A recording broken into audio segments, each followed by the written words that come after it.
Hi മക്കളെ, welcome to ആർക്കാനെക്സ്. Okay, ഈ വീഡിയോയിൽ നമ്മൾ പറയാൻ പോകുന്നത് ഒപ്റ്റിക്സിലുള്ള ഒരു ടോപ്പിക്കാണ്. ഓക്കെ, റേ ഒപ്റ്റിക്സിൽ ലെൻസിനെ കുറിച്ച് പഠിക്കുന്നുണ്ട്, ലെൻസ് മേക്കേഴ്സ് ഫോർമുലയൊക്കെ. അത് വെച്ചിട്ട് ഒരു ലെൻസിനെ നമ്മൾ കട്ട് ചെയ്ത് കഴിഞ്ഞാൽ, അതിങ്ങനെ കട്ട് ചെയ്ത് പീസുകളാക്കി കഴിഞ്ഞാൽ അതിൻ്റെ ഫോക്കൽ ലെങ്ത്തും അതിൻ്റെ പവറും ഒക്കെ എങ്ങനെ ചേഞ്ച് ആവും, അതാണ് നമ്മൾ ഇതിനകത്ത് പറയാൻ പോകുന്നത്. ഓക്കെ, അപ്പോൾ ഈ ക്വസ്റ്റ്യൻ സോൾവ് ചെയ്യുമ്പോൾ നമുക്കിത് കട്ട് ചെയ്തിട്ടൊക്കെ ചെയ്യണമെങ്കിൽ ആദ്യം നമുക്ക് ലെൻസ് മേക്കേഴ്സ് ഫോർമുല അറിയണം. അപ്പം ഞാൻ ആദ്യം ലെൻസ് മേക്കേഴ്സ് ഫോർമുല എന്താണെന്നുള്ളത് ജസ്റ്റ് ഒന്ന് പറയാം. ലെൻസ് മേക്കേഴ്സ് ഫോർമുല നിങ്ങൾ പഠിച്ചിട്ടുണ്ടാവും എന്ന് വിചാരിക്കുന്നു. ഒരു ലെൻസ് ഉണ്ട്, ലെൻസിൻ്റെ റിഫ്രാക്റ്റീവ് ഇൻഡെക്സ് n ആണ്. ലെൻസ് നിൽക്കുന്നത് എയറിലാണെന്ന് വിചാരിക്കുക. ലെൻസിൻ്റെ രണ്ട് കർവ്ഡ് സർഫസ് ഉണ്ടാവാറുണ്ട് അല്ലേ? ഈ സർഫസ് കണ്ടോ, ഈ സർഫസിൻ്റെ റേഡിയസ് R1 ആണ്. രണ്ടാമത്തെ സർഫസിന്റെ റേഡിയസ് ഓഫ് കർവേച്ചർ R2 ആണ്. രണ്ട് കർവ്ഡ് സർഫസ് ഉണ്ടാവും.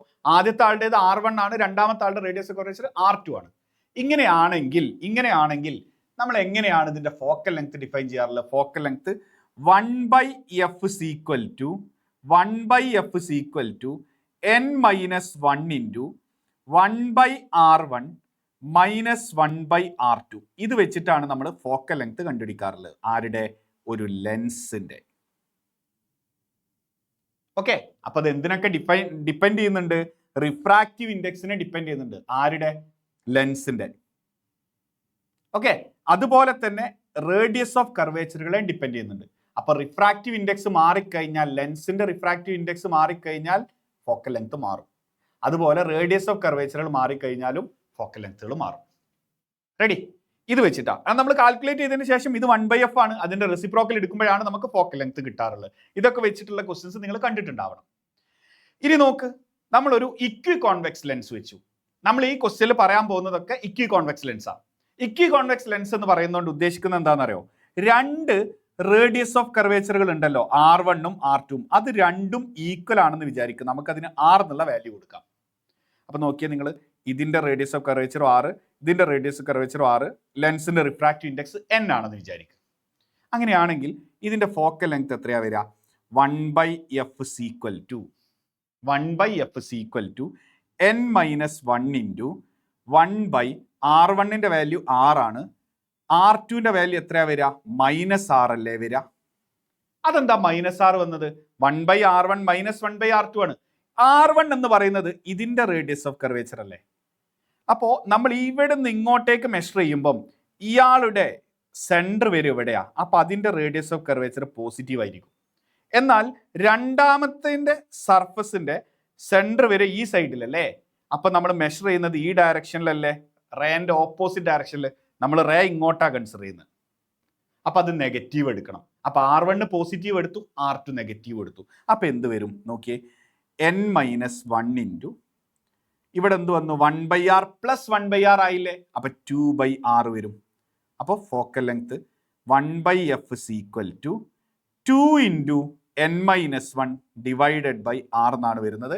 അതുകൊണ്ട് നമുക്ക് എഴുതാം, ഫോക്കൽ ലെങ്ത് റെസിപ്രോക്കൽ എടുത്താൽ r divided by 2 into n-1 എന്ന് വരും.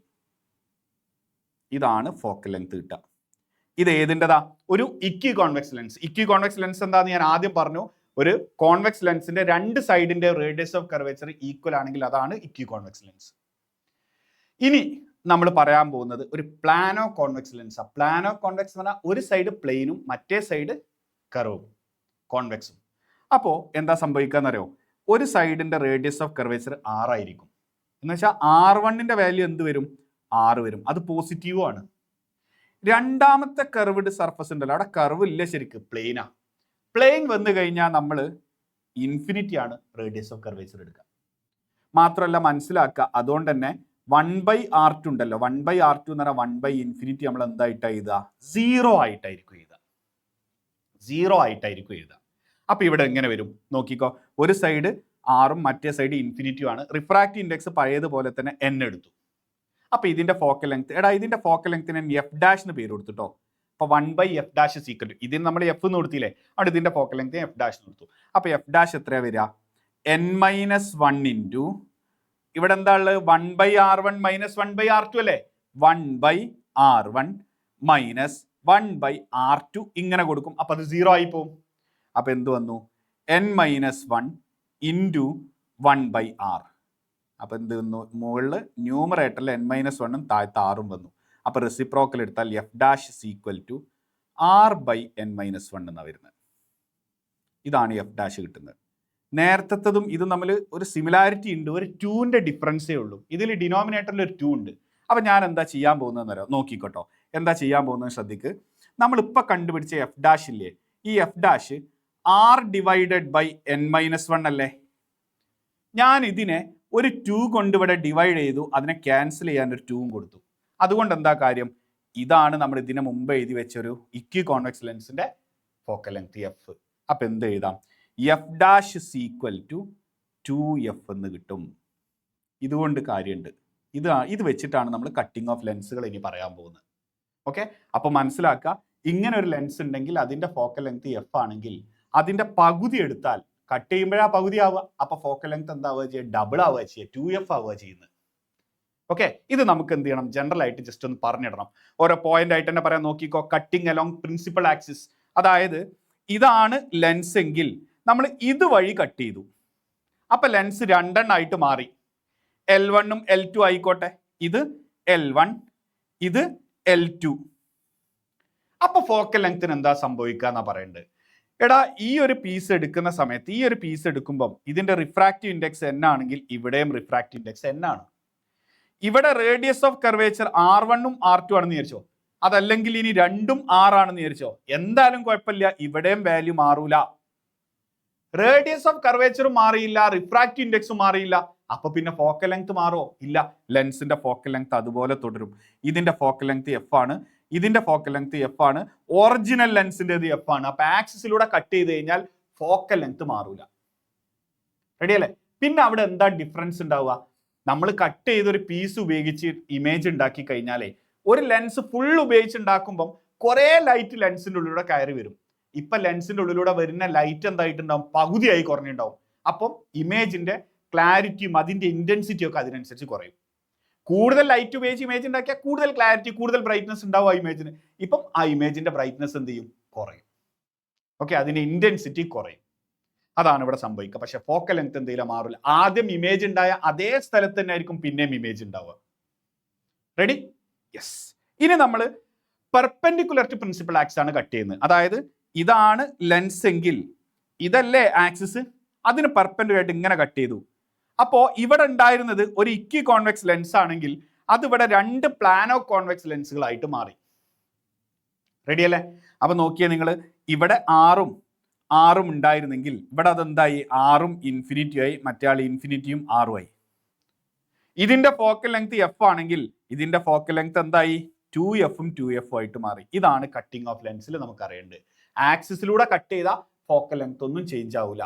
ആക്സിസിന് പെർപെൻഡിക്കുലർ ആയിട്ട് കട്ട് ചെയ്താൽ ഫോക്കൽ ലെങ്ത് ഡബിൾ ആവും. എഫ് ഉള്ളത് എന്താവും? 2fഉം 2f ആയിട്ട് മാറും. റെഡി അല്ലേ? ഇത് ഉപയോഗിച്ചിട്ട് നമുക്ക് എന്ത് ചെയ്യണം? കുറച്ച് ക്വസ്റ്റ്യൻസ് സോൾവ് ചെയ്യണം. നോക്കിക്കോ. ആദ്യത്തെ question, A convex lens has power P. പവറിനെ കുറിച്ചും വേണമെങ്കിൽ ഒന്ന് പറയാം. ശ്രദ്ധിച്ചോ. എടാ, ഈ ലെൻസിന്റെ പവർ പി ആണെന്ന് വിചാരിക്ക്. പവർ എങ്ങനെയാ കിട്ടുക? 1/f. അപ്പൊ ഇവിടെയും പവർ എന്തെന്നെ ആയിരിക്കും? പി തന്നെ ആയിരിക്കും. കാരണം ഫോക്കൽ ലെങ്ത് മാറിയില്ലല്ലോ. അപ്പൊ പവറും എന്താവൂല? ചേഞ്ച് ആവൂല. എന്നാൽ ഇതിൽ അങ്ങനെയല്ല. ഇതിൽ ഫോക്കൽ ലെങ്ത് മാറി, അതുകൊണ്ട് പവർ ചേഞ്ച് ആവും. ഇവിടെ പവർ എത്രയാ?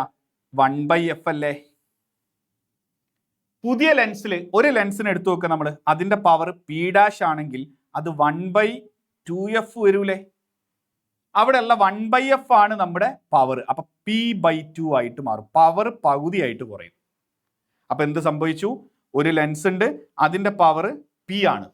അങ്ങനെയാണെങ്കിൽ കട്ട് ചെയ്ത് കഴിയുമ്പോൾ പവർ എന്താവും? p/2ഉം p/2 ആയിട്ട് മാറും. ഫോക്കൽ ലെങ്ത് ഡബിൾ ആവും, പവർ പകുതിയാവും. റെഡി? അതും കൂടെ ഇവിടെ നോക്കണം. എന്നിട്ട് എന്താ പറഞ്ഞേ? Convex lens has power P. It is cut into 2 halves along its principal axis. Okay, പിന്നെന്ത് ചെയ്തു? Further one piece out of the 2 halves is cut into 2 halves perpendicular to the principal axis as shown in the figure. അതായത് ഈ ലെൻസിനെ ആദ്യം ആക്സിസിലൂടെ അങ്ങ് cut ചെയ്തിട്ട് 2 പീസാക്കി മാറ്റി. പിന്നെ അതിലുള്ള ഒരു പീസ് ഉണ്ടല്ലോ, ആ പീസിനെ സെന്ററിലൂടെ കട്ട് ചെയ്തിട്ട് ഇങ്ങനെ രണ്ടെണ്ണം ആക്കി, അങ്ങനെ മൊത്തത്തിൽ 3 പീസായി മാറി. അതിനൊക്കെ പേരും കൊടുത്തിട്ടുണ്ട്, L1, L2, L3 ഒക്കെ. എന്നിട്ട് എന്താ ചോദിച്ചത്? ഓക്കെ, എന്നിട്ട് എന്താ ചോദിച്ചത്? ചൂസ് ദി ഇൻകറക്റ്റ് ഓപ്ഷൻ ആണ്. ഇൻകറക്റ്റ് ആണ്. എടാ, നിങ്ങൾ എൻട്രൻസ് എക്സാം ഏത് എഴുതിയാലും ശരി ശ്രദ്ധിക്കേണ്ട കാര്യമാണ്, ഇങ്ങനെ ക്വസ്റ്റ്യനിൽ കറക്റ്റും ഇൻകറക്റ്റും. ചിലരെന്താ പറയുക, ഇൻകറക്റ്റ് ചോദിക്കും, എന്നിട്ട് ഓപ്ഷൻസ് നോക്കുമ്പോൾ ആദ്യത്തെ ഓപ്ഷൻ കറക്റ്റ് ആയിരിക്കും, അപ്പോൾ അതങ്ങ് മാർക്ക് ചെയ്യും. അത് ശരിക്കും ശ്രദ്ധിക്കണേ, കറക്റ്റും ഇൻകറക്റ്റും. ഇവിടെ ഇൻകറക്റ്റാണ് ചോദിച്ചത്. എന്താ ചോദിച്ചത്? Power of L1 equal to P/2. Power of L1 P/2 ആണോ? ഇതിന്റെ പവർ P ആണ്, അപ്പൊ ഇതിന്റെ പവർ P ആണ്. ഇതിന്റെ പവർ P/2 ആണ്, ഇതിന്റെ പവർ P/2. ഇങ്ങനെയല്ലേ വരിക? അപ്പോൾ ആദ്യത്തേതാണ് ആൻസർ. അതിന്റെ പവർ P/2 അല്ല, P ആണ്. അടുത്തതിൽ എന്താ പറയുന്നത്? Power of L2 P/2 correct ആണ്. പവർ ഓഫ് L3 P/2 അതും correct. Power of L1 P അതും കറക്റ്റാ. ബിയും സിയും ഡിയും ഒക്കെ കറക്റ്റാ. എ ആണ് തെറ്റ്, ഇൻകറക്റ്റ്. റെഡി? അടുത്ത നോക്കാം. യെസ്, വായിച്ചോ. A part of convex lens is removed as shown in the figure. It is used for image formation of an object. Find the number of images so formed. Number of images എത്ര ഉണ്ടാവുന്ന? നിങ്ങൾ നോക്കിയേ, ഈ ഒരു part നമ്മൾ എന്ത് ചെയ്തു? Remove ചെയ്തു. ഈ പാർട്ട് റിമൂവ് ചെയ്തു, ബാക്കി ഈ പാർട്ടും ഉപയോഗിച്ചിട്ടാണ് ഇമേജ് ഉണ്ടാക്കുന്നത്. റെഡി അല്ലേ? നിങ്ങൾ മനസ്സിലാക്കേണ്ടത്, ഇതിന് ഈ ലെൻസ് കംപ്ലീറ്റ് നോക്കുമ്പോൾ ഇതിലെ ഈ ഒരു പാർട്ടും രണ്ടാളുടെ റേഡിയസ് ഓഫ് കർവേച്ചർ സെയിം അല്ലേ? ഇത് ഒരൊറ്റ റേഡിയസ് ഓഫ് കർവേച്ചർ അല്ലേ? ഇതും ഒരൊറ്റ റേഡിയസ് ഓഫ് കർവേച്ചറാ. അപ്പം ഇതിന്റെ റേഡിയസ് ഓഫ് കർവേച്ചറും ഇതിന്റെ റേഡിയസ് ഓഫ് കർവേച്ചർ സെയിം ആണ്. മാത്രമല്ല റിഫ്രാക്റ്റീവ് ഇൻഡെക്സും സെയിം ആണ്. കാരണം ആദ്യം ഒരൊറ്റ മെറ്റീരിയൽ കൊണ്ടുള്ള ലെൻസ് അല്ലേ, നടക്കുന്ന ഒരു പോർഷൻ ഒഴിവാക്കിയെന്നല്ലേ ഉള്ളൂ. അപ്പൊ റിഫ്രാക്റ്റീവ് ഇൻഡെക്സും സെയിം ആണ്, റേഡിയസ് ഓഫ് കർവേച്ചറും സെയിം ആണ്. അപ്പൊ ഇതിന്റെ ഫോക്കൽ ലെങ്ത്തും സെയിം ആണ്. ശരിക്കും ഇവിടെ 2 ചെറിയ ലെൻസുകൾ വെച്ച പോലെ ഉണ്ടാവും, പക്ഷെ രണ്ടാളുടെ ഫോക്കൽ ലെങ്ത് സെയിം ആണ്.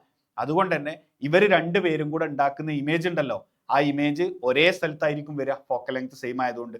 അപ്പൊ എത്ര ഇമേജ് ഉണ്ടാവും? ഒറ്റ ഇമേജേ പിന്നെ ഉണ്ടാവുള്ളൂ, 2 ഇമേജ് ഉണ്ടാവില്ല. റെഡി അല്ലേ? നോക്കി നോക്ക്. Part of convex lens is removed. It is used for image formation of an object. Find the number of images so formed എന്നാ. അപ്പൊ എന്താ ഉണ്ടാവുള്ളൂ? ഒറ്റ ഉണ്ടാവുള്ളൂ, കാരണം ഫോക്കൽ ലെങ്ത് രണ്ടാളത് സെയിം ആണ്. അപ്പൊ മുകളിലത്തെ ആള് എത്ര ഡിസ്റ്റൻസിലാണോ ഇമേജ് ഫോം ചെയ്യുക, അതേ ഡിസ്റ്റൻസ് തന്നെ ആയിരിക്കും താഴെയുള്ള പീസും ഇമേജ് ഫോം ചെയ്യാൻ പോകുന്നത്. റെഡി? അടുത്ത നോക്ക് നിങ്ങൾ. അടുത്ത ക്വസ്റ്റ്യൻ ഒന്ന് വായിച്ചോ. What will be the number of images formed by a lens formed by 4 different transparent materials as shown in the figure. 4 different മെറ്റീരിയൽസാ. അപ്പൊ ഇവരുടെയൊക്കെ റിഫ്രാക്റ്റീവ് ഇൻഡെക്സുകൾ മാറ്റണ്ടാവും. അപ്പൊ പിന്നെ എന്താവൂല? എല്ലാവരുടെയും ഫോക്കൽ ലെങ്ത്തുകൾ സെയിം ആവൂല. ആദ്യത്തെ ആളുടേത് F1 ആണെങ്കിൽ അടുത്തത് F2, അടുത്തത് F3, അടുത്തത് F4, ഇങ്ങനെ പലരുടേതും പല ഫോക്കൽ ലെങ്ത് ആയിരിക്കും. അപ്പൊ ഓരോ പീസുകളും ഇമേജ് ഉണ്ടാക്കുക ഡിഫറെന്റ് പൊസിഷനിലാണ്. അപ്പൊ ഇവിടെ 4 പീസുകൾ 4 ഇമേജ് ഉണ്ടാക്കും. അപ്പൊ ആൻസർ ഓപ്ഷൻ ഡി ആയിരിക്കും. റെഡി അല്ലേ? ഓരോ പീസുകൾ ഓരോ ലെൻസുകളായിട്ടായിരിക്കും ആക്ട് ചെയ്യുക, ഫോക്കൽ ലെങ്ത് ഡിഫറെന്റ്. അപ്പൊ 4 ഇമേജുകൾ. റെഡി? അടുത്ത് നോക്കാം. നോക്കിക്കോ. What will be the number of images formed by a lens formed by 2 different transparent materials as shown in the figure. 2 different transparent materials ഉണ്ട്. ഇവിടെ ഒരു മെറ്റീരിയൽ ആണ്, ഇതൊരു മെറ്റീരിയലും പിന്നെ അതിന്റെ റൈറ്റ് സൈഡിലുള്ളത് വേറെ മെറ്റീരിയൽ. ഇങ്ങനെ 2 ഡിഫറെന്റ് മെറ്റീരിയൽസ് ഉണ്ട്. അപ്പൊ നിങ്ങൾ നോക്കിയേ, ഇതിന്റെ റിഫ്രാക്റ്റീവ് ഇൻഡെക്സ് N1 ആണ്, ഇതിന്റെ റിഫ്രാക്റ്റീവ് ഇൻഡെക്സ് N2 ആണ്. രണ്ടാളുടെയും ഫോക്കൽ ലെങ്ത് ഒക്കെ മാറ്റം ഉണ്ടാവും. നമ്മൾ ഇവിടെ ഒരു ഒബ്ജക്റ്റ് വെച്ച് കഴിഞ്ഞാലേ എന്താ സംഭവിക്കാന്നറിയോ? ആ 2 ലെൻസും കൂടെ കയറി ഇറങ്ങി ഇപ്പുറത്ത് ഒരു ഇമേജ് ആയിരിക്കും ഉണ്ടാവുക. എന്ന് വെച്ചാൽ ഇയാൾ ഒരു ഇമേജ് ഉണ്ടാക്കും, പക്ഷെ ആ ഇമേജ് നമ്മൾ കാണൂല. കാരണം എന്താ? ആ ഇമേജിനെ ഒബ്ജക്റ്റായി പിടിച്ചുകൊണ്ട് രണ്ടാമത്തെ ലെൻസ് വേറൊരു ഇമേജ് ഉണ്ടാവും. അപ്പൊ ആ രണ്ടാളും കൂടെ കോമ്പിനേഷൻ ആയിട്ടുള്ള ലെൻസ് വരുത്തുന്ന ഒരു ഫൈനൽ ഇമേജ് മാത്രമേ നമുക്ക് കാണാൻ പറ്റുള്ളൂ. അപ്പൊ എത്ര ഉണ്ടാവുക? ഒറ്റ ഇമേജേ ഉണ്ടാവുള്ളൂ. റെഡി അല്ലേ? ഇതില് 3, 4 എണ്ണം വെച്ചല്ലോ, ആ 4 എണ്ണം മുകളിൽ നിന്ന് താഴോട്ട് ഇങ്ങനെ വെച്ചാൽ അപ്പൊ ഓരോന്നിലൂടെ ലൈറ്റ് കയറി അപ്പുറത്ത് ഇമേജ് ഉണ്ടാക്കും. ഇതിൽ രണ്ടും ഇങ്ങനെയാ വെച്ച്, അപ്പൊ ഒന്നിലൂടെ കയറി രണ്ടാമത്തെ കയറിയിട്ട് ഒരു ഇമേജ് മാത്രമേ നമുക്ക് കാണാൻ പറ്റുള്ളൂ. റെഡി അല്ലേ? അപ്പൊ ഇതിന്റെ ആൻസർ എത്രയായിരിക്കും വരിക? ഒറ്റ ഒന്നേ ഉണ്ടാവുള്ളൂ. ഓപ്ഷൻ എ ആയിരിക്കും ആൻസർ. റെഡി അല്ലേ? ഇതാണ് കട്ടിങ്ങും ഇമേജ് ഫോർമേഷൻസും ഒക്കെ നമുക്ക് പറയാനുള്ളത്. Okay, thank you.